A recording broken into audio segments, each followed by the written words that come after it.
मैं आपका आभार प्रकट करना चाहूँगा कि राष्ट्रपति जी के धन्यवाद प्रस्ताव में मुझे बोलने का अवसर प्रदान किया।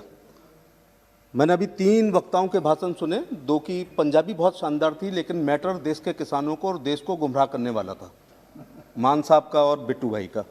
और एक बहुत अच्छी लाजवाब उर्दू में बोल करके गए हैं, लेकिन फिरका प्रस्त उनका भाषण था। आज मैच फंस गया था अभी 20 मिनट पहले, जब बिट्टू भाई बोल रहे थे तो अनुराग ठाकुर ने पूछा, जब उन्होंने कहा कि देश की मंडियों पर यह कानून लागू हो जाएगा, बहुत सिंपल तरीके से दोनों पंजाबी में ही बात कर रहे थे। अनुराग ठाकुर ने पूछा, एक मंत्री की हैसियत से हम भी पूछ सकते हैं कि कौन से धारा के, कौन से पेज के, कौन से पैराग्राफ में ये लिखा हुआ है कि मंडियों पर यह कानून लागू होगा। सिंपल सवाल, और वो कोई जवाब नहीं दे पाए, फंस गया मैच। और इसी समय पूरा देश देख रहा था, विपक्ष और पक्ष का आज मैच फंसा हुआ था कि ये जो 2 महीने से हो रहा है आज जवाब आएगा।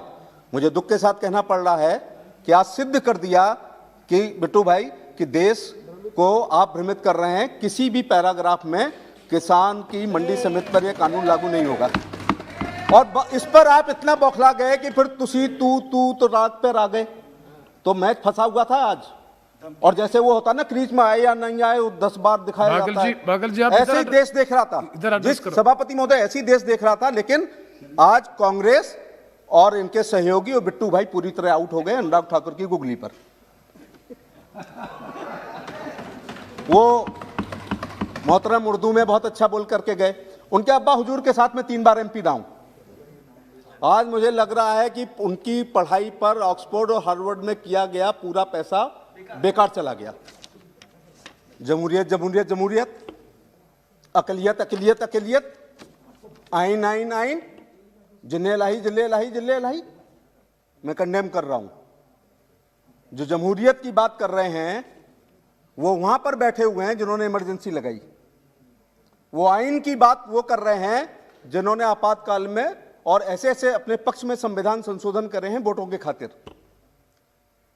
और वो अकलियत की बात कर रहे हैं। हाशिमपुरा और मलियाना में जब पुलिस में मेरठ में था, मैंने देखा है। तुमने तो जलते हुए मकानों की कहानी ही सुनी, मेरी इन आंखों ने जलते हुए इंसानों को देखा है। वो वहां पर बैठे हैं और अकलियत की बात कर रहे हैं। इतना खराब फिरका प्रस्त भाषण मैंने कभी नहीं सुना, इतना हार्वर्ड में पढ़ने वाले का। हिंदू और मुस्लिम के एहसासात को मत छेड़िए, दफन है जो बात उस बात को मत छेड़िए। गलतियां बाबर की थी, जुम्मन का घर फिर क्यों जले। ऐसे नाजुक वक्त में हालात को मत छेड़िए, और छेड़ना है तो छेड़िए मिलजुल कर एक जंग गरीबी के खिलाफ। दोस्त मेरे, मजहबी लगमात को मत छोड़िए। लेकिन मेरे मित्र ओवैसी जब खड़े होते हैं तो केवल फिरका परस्त बातें और हमेशा धार्मिक बातें इस प्रकार के करते हैं। आप जिले लाही जिले लाही जिले लाही कर रहे हैं। अरे भैया, उर्दू है लेकिन इसका अर्थ होता है बादशाह। देश की आज़ादी के बाद जब बाबा साहब भीमराव अम्बेडकर अपने साथियों के साथ आइन लिख रहे थे तो उन्होंने बेगमों की नसबंदी कर दी। कोई नहीं पैदा होगा नवाब, और ना रानी के पेट से राजा पैदा होगा। अब बैलेट बक्से से गरीब जनता अपने सेवक को चुनेंगे, और जिसको आप जिले लाई कह रहे हैं वो अपने को प्रमुख सेवक कहता है और वो अपने को चौकीदार कहता है। पहले उन्होंने कहा, प्रधानमंत्री ने, कि चौकीदार हूं, बाद में हमने टी शर्ट पहनी कि मैं भी चौकीदार हूं। उनको जिले लाई कहना क्या ये उचित है? इसलिए कई बार ओवैसी भाई तुम्हारे भाषण को लग के अच्छा था कि परिंदा और पक्षी भी अच्छे होते हैं, क्योंकि परिंदे कभी फिरका प्रस्त नहीं होते। कभी मंदिर पे जा बैठे, कभी मस्जिद पे जा बैठे, और तुम केवल मस्जिद पे ही जाके बैठते हो, कभी मंदिरों की तरफ ये परिंदा कभी बैठता भी नहीं है और देखता भी नहीं है। सर, मैं कहना चाह रहा था कि भाषण सुन रहा हूं मैं, विपक्ष के सब बड़े नेता बोल लिए हैं। 21 में 24 का खौफ नजर आ रहा है। 21 में 24 का खौफ नजर आ रहा है। तमाम चेहरों पर खौफ जारी है। एक चिराग अंधेरों पर कितना भारी है। इसलिए तो मैं इस युग की सबसे बड़ी उपलब्धि, युग शताब्दी नहीं, इस कलयुग की सबसे बड़ी उपलब्धि और इस शताब्दी का सबसे गैर जिम्मेदार बयान पर अपनी बात कहना चाहूंगा। अभी तो ये आपकी नोकझोंक की वजह से मेरा ये भाषण हुआ। सुना है समुद्र मंथन हुआ था, ऐरावत हाथी निकला था, और चेसरवा घोड़ा निकला था, पारिजात का फूल निकला था, कामधेनु गाय निकली थी, विष और अमृत निकला था। निकला होगा। लेकिन इस कलयुग में जब वैश्विक महामारी थी, कोई एक देश की नहीं थी, तो मोदी जी के नेतृत्व में हमारे वैज्ञानिकों ने, हमारे चिकित्सकों ने जो अमृत निकाला है उसका नाम वैक्सीन है, पूरे कलयुग की। लेकिन हमारे मित्र उत्तर प्रदेश के भूतपूर्व मुख्यमंत्री, जिम्मेदार व्यक्ति का इस शताब्दी का सबसे गैर जिम्मेदाराना बयान है। उन्होंने कहा ये भाजपा ही वैक्सीन है, मैं नहीं लगवाऊंगा। अच्छा, डर वाजिब है। अगर ये भाजपा ही वैक्सीन है जैसा उन्होंने कहा, तो अगर वो ये लगवा लेंगे तो अंत्योदय और एकात्म मानववाद की बात न करने लगे। अगर उन्होंने ये वैक्सीन लगवा ली तो एक प्रधान, एक विधान, एक संविधान की बात न करने लगे। अगर वैक्सीन लग गई और ये भाजपा ही है तो 370 और 35A पे कहीं समर्थन न कर दे, CAA की वकालत न करने लगे। और जो प्रधानमंत्री और गृह मंत्री जी ने 3 तलाक समाप्त किया है, कहीं 3 तलाक के पक्ष में ना वैक्सीन के बाद बोलने लगे। अल्पसंख्यकों की तुष्टीकरण ना कहीं समाप्त कर दें, जाति राजनीति कहीं समाप्त ना कर दें। और मुझे तो लगता है कि इसी लोकसभा में वैक्सीन के बाद जब पहली बार आएंगे तो जय श्री राम का नारे से अपना भाषण ना शुरू कर दें। और उससे भी ज्यादा उनको डर लग रहा है कि रामलला के मंदिर का कहीं चेक ना वो काट दें, इसलिए वो इस वैक्सीन को लगाने से मना कर रहे हैं। लेकिन मैं गंभीरता के साथ एक बात कह रहा हूं। बागल जी प्लीज, अभी तो शुरू किया सर, तो अभी तो शुरुआत है सर। तो मैं ये कहना चाह रहा था, no, more than 20 speakers are more than 20। Leader lead करता है, उनकी भी फॉलोइंग है, उनके कपड़ों की नकल होती है। वो काली जैकेट पहनते हैं तो उनके अनुयायी काली जैकेट पहनते हैं। अगर उन्होंने नहीं लगाई तो क्या आप कभी इस लड़ाई को जीत पाएंगे? अगर एक भी बच्चा पोलियो की वैक्सीन नहीं लगाएगा तो ये संक्रमण होता जाएगा। ऐसे एक भी प्रोटोकॉल के अनुसार जिनको लगनी है, अगर इनकी बात लगा लेंगे तो हम ये लड़ाई हार जाएंगे।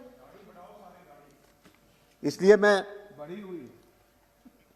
मैं साथियों कहना चाहूंगा, हाँ आपको भी याद कर लूं, मैं जब छोटा था तो एक नारा सुना था, और वो अनुराग भाई नारा मालूम क्या था?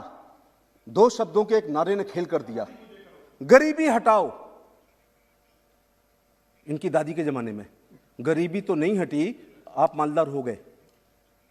गरीबी आप हटा ही नहीं सकते। 5वीं पीढ़ी है राहुल जी की, जो चांदी की चम्मच लेकर के पैदा हुए हैं।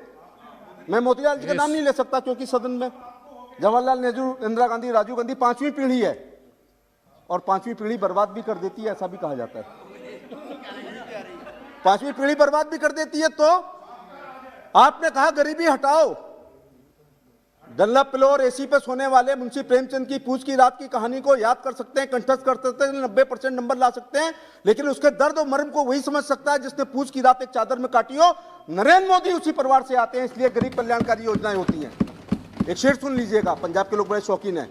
गरीबों का, बता देना राहुल जी को, गरीबों का लहू तुम्हारी कारों का डीजल है, और गरीबी मिट जाएगी तो तुम क्या रिक्शा चलाओगे?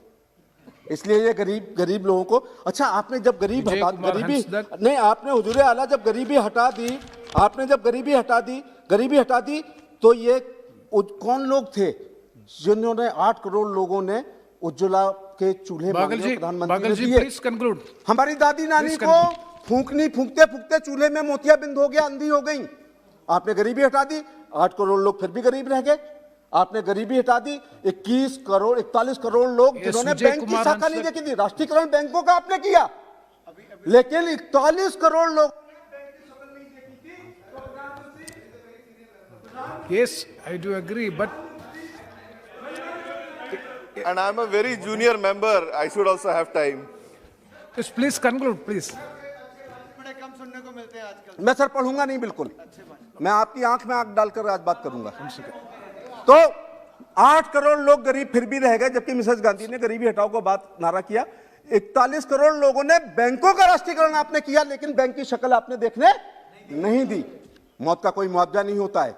एक शेर है कि मैं अपने बच्चों के खातिर जान ही दे देता, लेकिन गरीब की जान का मुआवजा कम है। मोदी जी ने 2 लाख रुपए, अगर कोई देवी आपदा में मरेगा तो केवल 3 नए पैसे प्रतिदिन के बीमा पर, सर जो सिक्का आपने बंद कर दिया है फाइनेंस वालों ने, उस 3 पैसे प्रतिदिन के हिसाब से 12 रुपए सालाना के हिसाब से 2 करोड़ रुपए मिलेगा।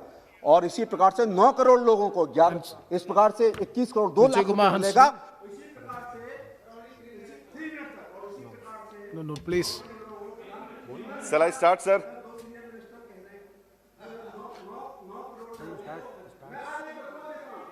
Sir, shall I start? धन्यवाद chairperson. Sir, shall I start or No, it is not the problem of mic. You conclude karo. It is, please? गांव में सड़क पर शौच करते हुए महिला को किस प्रधानमंत्री ने नहीं देखा? किस एमएलए एमपी ने भागल देखा? जी। धड़कता हुआ दिल होना चाहिए Please, था। please. प्रधानमंत्री ने इन्होंने गरीबी हटा दी, लेकिन 10 करोड़ शौचालय 12,000 की केवल कीमत वाले पर इनने Thank you. गरीबी हटा दी। लेकिन आयुष्मान के लिए 5 लाख रुपए, हम बीमार होते हैं तो काढ़ा पीते हैं, तुलसी पीते हैं, चाय पीते हैं, फिर 20-30 रुपए से इलाज कराते हैं। प्रधानमंत्री अब गरीब, धन के अभाव में कोई नहीं मरेगा।